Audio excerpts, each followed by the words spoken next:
PSG colocando preço para vender Beraldo, notícia que interessa ao São Paulo. Fala também de Lucas Moura, que mais uma vez ficou de fora de uma partida do São Paulo e não deve estar em campo diante do Corinthians. O que acontece com o jogador mais caro do tricolor? Isso sem falar nas últimas do mercado, bastidores, finanças e muito mais. Pessoal, eu sou Jorge Nicola, bem-vindos a mais um vídeo do canal, sempre bom ter vocês por aqui. Sem perder tempo, só pedir para deixar like, se inscrever no canal e ativar as notificações. Hora de falar sobre o futuro de Rafael Toloi, o ex-zagueiro do São Paulo, do Goiás, e que estava nos últimos anos no futebol italiano. Foram 10 temporadas no Calcio e está livre no mercado depois de não renovar o contrato com a Atalanta. Desde 30 de junho ele pode escolher seu futuro. Importante contar que o Toloi conversou com clubes brasileiros, mas sem propostas oficiais. Foram aquelas tratativas iniciais de, e aí, como é que estão as coisas? Você toparia vir? Qual que seria o valor de uma contratação?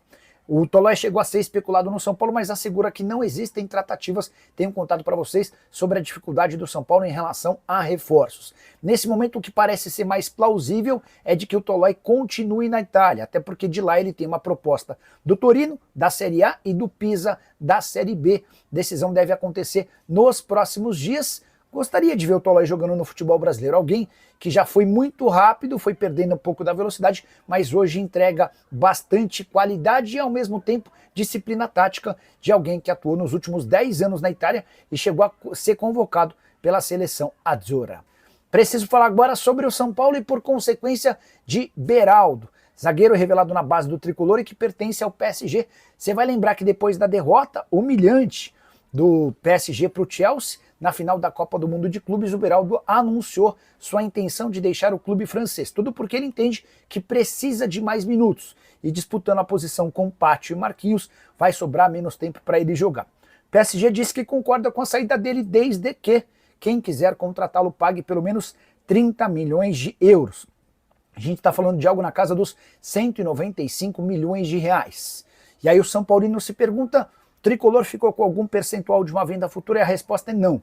São Paulo tem direito a 3% de qualquer negociação envolvendo o Beraldo até o fim da carreira dele pelo mecanismo de solidariedade, que é aquela cláusula criada pela FIFA para beneficiar clubes formadores. 3% de 30 milhões de euros e a gente está falando de 900 mil euros ou 6 milhões de reais, que não mudam a condição financeira do São Paulo, mas qualquer dinheiro é super bem-vindo, especialmente no momento de crise financeira do tricolor. Contei para vocês na manhã dessa quarta-feira que o São Paulo fechou o primeiro semestre com déficit, prejuízo de algo na casa dos 32 milhões de reais. É bem verdade que a projeção no início da temporada era de que nos 6 primeiros meses do ano o São Paulo fechasse com 46 milhões de reais de prejuízo, ou seja, São Paulo conseguiu ficar 14 milhões de reais melhor do que aquilo que havia sido estimado. Hora de falar sobre Lucas Moura, fora do clássico também contra o Corinthians. Essa foi a pergunta que mais foi feita ao técnico Hernan Crespo depois que o tricolor empatou em 2-2 contra o Red Bull Bragantino em Bragança na noite dessa quarta-feira. O São Paulo sai na frente com o gol de André Silva. O André perde outro gol incrível no contra-ataque. O Red Bull faz 1-1. O Red Bull vira e no segundo tempo o André Silva garante o gol do empate. O Crespo não gostou da insistência nas perguntas em relação ao Lucas Moura e disse, abre aspas, a parte médica é responsabilidade do doutor. Posso falar sobre o jogo sem problemas, mas não quero ser mal interpretado, fecha aspas. Vale a lembrança de que o Lucas Moura não joga desde 6 de maio. Tudo porque bateu o joelho e desde então luta contra dores nessa região. Existia a expectativa de que ele voltasse a jogar pelo São Paulo na reestreia do tricolor depois da Copa do Mundo de Clubes contra o Flamengo. Não rolou. Também ficou de fora da partida contra o Red Bull Bragantino e, ao que tudo indica, não enfrentará o Corinthians no sábado no Morumbis. Importante lembrar que o Lucas Moura é dono do maior salário do elenco do São Paulo, ganhando R$1.800.000 por mês. Mas não para por aí. Queria destacar a pouca presença do principal jogador tricolor na atual temporada. O Lucas soma apenas 13 dos 36 jogos do São Paulo em 2025. Isso significa que ele jogou, ou melhor, ficou de fora de 23 partidas, uma presença de apenas 36% dos jogos. Muita preocupação em relação a essa sequência ruim do Lucas Moura. E aí só uma observação mais importante ainda. O Neymar, que foi contratado pelo Santos praticamente no mês de fevereiro e também teve uma série de problemas físicos, tem o mesmo número de jogos pelo Santos que o Lucas Moura no São Paulo. No Campeonato Brasileiro, o Lucas tem apenas uma aparição Já o Neymar participou muito mais vezes. Só para completar em relação ao tricolor, depois do empate o São Paulo se manteve fora da zona do rebaixamento, mas é o primeiro time fora do Z4. 16ª colocação, 13 pontos conquistados. Se o Juventude vencesse seu jogo a menos, empurraria o São Paulo para o Z4. Sábado agora o São Paulo encara o Corinthians no estádio do Morumbi. É um desafio aí, mais um jogo duro pelo Campeonato Brasileiro aí pro tricolor, né, rapaziada? Ontem o São Paulo anunciou uma nova parcial de ingressos vendidos para esse clássico majestoso. O clube anunciou mais de 30 mil ingressos vendidos de forma antecipada. Nada de extraordinário, né? Ainda mais para o primeiro jogo do São Paulo no Morumbi após mais de 30 dias. O Crespo aí como atrativo, né? Em outras ocasiões, era para ter pelo menos vendido aí uns 40 mil ingressos antecipadamente, né? Parece que a torcida do São Paulo está começando a ficar de saco cheio. E isso preocupa, pois se o torcedor abandonar, o time cai. Vejo muitos torcedores nas redes sociais largando a mão do time. E eu não os culpo por isso não, tá ligado? Mas peço para que tenhamos força e continuemos aí a apoiar o time, porque a gente vai continuar cobrando, vamos apoiar, mas vamos cobrar também. Mas sempre apoiar o time. Os valores dos ingressos vão de R$50 no setor popular, né, arquibancada norte, até R$400 ali no camarote corporativo. São Paulo vive momentos complicados, muitos problemas financeiros aí, é o principal aí do São Paulo, né, rapaziada? Vendeu agora o Matheus Alves e o Ângelo, 2 jogadores jovens com potencial a preço de banana, fora outras vendas que eu vou falar aqui daqui a pouquinho também no vídeo. A diretoria prevê ao menos mais uma venda nessa janela de transferências. Lucas Ferreira é o principal ativo do clube neste momento no mercado, visando uma venda. Porém, o Bobadilla também aparece como um forte candidato a ser vendido. O volante vem recebendo diversas sondagens de clubes do exterior já há alguns meses, né? E essas sondagens, esses contatos não se encerraram, ainda existe. Ele até quer buscar mais um espaço no São Paulo, no time, uma reviravolta, realmente voltar a ter espaço, né? Mas enfrentará uma forte concorrência no setor com Alisson, Marcos Antônio, Pablo Maia, Luan, Negrutti. Talvez ele esteja à frente só dos últimos 2 citados, né, rapaziada? E quiçá, né? Mesmo assim, o paraguaio ainda precisará correr demais para conseguir um espaço nesse time. Depois daquela polêmica na Libertadores contra o Tajeres, no Morumbi, o São Paulo considerou fortemente negociar o Bobadilla na janela de transferências, até por conta das várias sondagens e do problema financeiro que o clube vive, né? Então iria unir o útil ao agradável. O staff do jogador acredita que uma proposta deve chegar em breve à mesa do São Paulo por ele. Talvez até mais de uma proposta nessa janela de transferências ainda, né? A depender dos valores, o São Paulo pode sim aceitar a oferta por Bobadilla, o tricolor que tem 60% dos direitos econômicos do atleta. Você acha que o São Paulo tem que vender o Bobadilla ou ele merece mais oportunidades, pode ser útil no elenco? Comente aqui abaixo a sua opinião, tá? E o São Paulo foi ao mercado em busca de um atacante pelos lados do campo, de velocidade, né?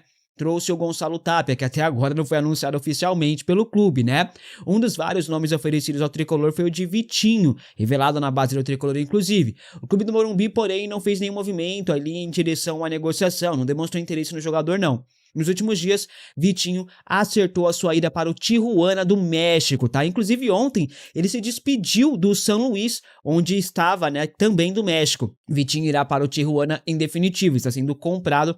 O anúncio de sua saída do São Luís já foi oficializado ontem, como eu falei para vocês. Os valores pela transferência, até o momento, não foram revelados ainda, tá? Estima-se que o valor de mercado de Vitinho é de 13 milhões de euros mais ou menos. O São Paulo é clube formador do atleta e teria direito a 5% do valor pelo mecanismo solidário da FIFA, né? Se o valor for confirmado ali entre 3 milhões de euros, São Paulo teria direito a 1 milhão de reais mais ou menos. Porém, a transferência está sendo feita entre 2 clubes do mesmo país. E pela regra da FIFA, transações para clubes do mesmo país não geram um mecanismo, ou seja, o São Paulo não vai embolsar nada com essa negociação envolvendo o Vitinho. Como eu falei no começo, a torcida de São Paulo está de saco cheio, tem gente já abandonando o time, né? Os dirigentes somem aí na hora que perde, nos piores momentos, os dirigentes somem, não há transparência, o time vive um marasmo, uma crise financeira ferrenha. E a chance de rebaixamento, ela é real, a torcida está com medo. Sombra, jornalista e torcedor do Tricolor, detonou geral no São Paulo. No programa da Rádio Energia 97 FM, veja só o que ele disse sobre o momento do Tricolor e sobre a diretoria, né? De Juntos pelo São Paulo, cacete. Juntos pelo São Paulo, cacete. Vocês estão juntos aí, vocês excluíram o torcedor. Vocês excluem o torcedor. Vocês excluem toda uma coletividade. A gente não tem informação nenhuma do São Paulo. Nada, é zero.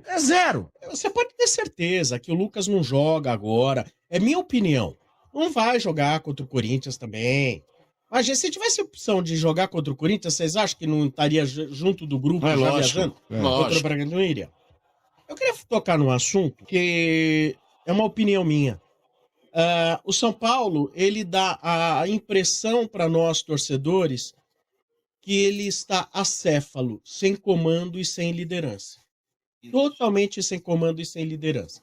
Não tem um dirigente são paulino que se manifeste, seja pré-jogo, pós-jogo, para falar a respeito de tudo que acontece no São Paulo. O São Paulo hoje é um clube mudo. Fica o recado, Belmonte, você é o diretor de futebol. Você não se manifesta para nada, para nada. Dá a impressão que o clube não tem a menor liderança. Vocês colocam o torcedor na mais completa ignorância. E aí o que passa a impressão? Eles estão tão com o furico na mão, de tanta merda que pode acontecer esse ano, que eles preferem nem abrir a boca. E aí espera o jogador Isso é mais assustador. A verdade é que conseguiram destruir o São Paulo totalmente, viu? E parece que eles querem destruir ainda mais, né, rapaziada? Porque fora de campo, todos sabem da crise financeira, quase 1 bilhão de dívida, déficit recorde na temporada passada e muito mais. Ontem saiu uma informação que o São Paulo nos primeiros 6 meses, no primeiro semestre desse ano, tem mais de 30 milhões de reais de déficit. Como você vende... Olha só, pensando em... Olha que tá aqui no meu roteiro agora, eu tô olhando pro meu roteiro, olha o que eu escrevi. Pensando em recuperar as finanças, o São Paulo mandou mais de 20 jogadores embora. Por quê? Porque quer recuperar o financeiro, quer ali não ter déficit, né? Quer ter superávit, porque o que foi planejado, o que foi orçado é 46 milhões de superávit. E aí mandou mais de 20 jogadores embora para diminuir a folha salarial, ter um fôlego no fluxo de caixa. E aí, dentre esses jogadores, alguns que poderiam ser úteis ao elenco saíram. Inclusive, mesmo com todas as saídas, a redução na folha salarial é insignificante.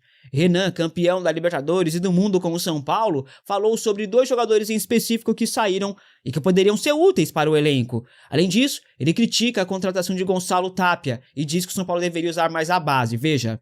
Se você parar para pensar, tá tudo errado mesmo. E quando você fala, desses 20 nomes aí, eu vou falar de 2 que eu acho que seriam muito úteis no plantel, que é o Michel Araújo e o Nestor.